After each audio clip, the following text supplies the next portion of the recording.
കിഴക്കൻ മേഖലയെ അമ്പാടിയാക്കി ശോഭായാത്ര. ശ്രീകൃഷ്ണ ജയന്തി ആഘോഷ പരിപാടികളുടെ ഭാഗമായി സംഘടിപ്പിച്ച ശോഭായാത്രയിൽ കൃഷ്ണവേഷത്തിൽ അണിനിരന്ന നൂറുകണക്കിന് കുരുന്നുകൾ പട്ടണത്തെ അമ്പാടിയാക്കി.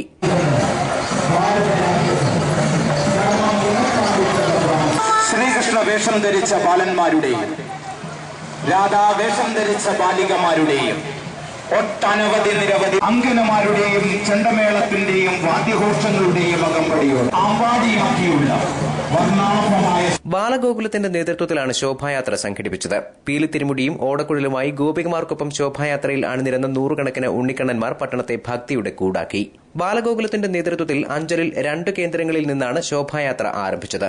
അഗസ്റ്റിക്കോട് ശ്രീ മഹാദേവർ ക്ഷേത്രത്തിൽ നിന്നും തഴമേൽ ആയിരവല്ലി ക്ഷേത്രത്തിൽ നിന്നുമായി ആരംഭിച്ച ശോഭായാത്രകൾ അഞ്ചൽ ആറോ ജംഗ്ഷനിൽ ഒന്നായി. തുടർന്ന് മാർക്കറ്റ് ജംഗ്ഷൻ വഴി പനയഞ്ചേരി ശ്രീധർമ്മശാസ്ത്ര ക്ഷേത്രത്തിൽ സമാപിച്ചു. ഏരൂരിൽ നടന്ന ശോഭായാത്ര ഏരൂർ മണ്ടക്കാട് നട ക്ഷേത്രത്തിൽ നിന്നും ആരംഭിച്ച് ആലഞ്ചേരി രാധാമാധവ ക്ഷേത്രത്തിൽ സമാപിച്ചു. ശ്രീകൃഷ്ണ സ്തുതികൾ പാടി കുളത്തൂപ്പുഴയിൽ നടന്ന ശോഭായാത്ര ശ്രീധർമ്മശാസ്ത്ര ക്ഷേത്രത്തിൽ നിന്നും ആരംഭിച്ച് മഹാവിഷ്ണു ക്ഷേത്രം, അച്ചൻകോവിൽ എന്നീ സ്ഥലങ്ങൾ സന്ദർശിച്ച് തിരികെ ധർമ്മശാസ്ത്ര ക്ഷേത്രത്തിൽ സമാപിച്ചു. News bureau, Anchal.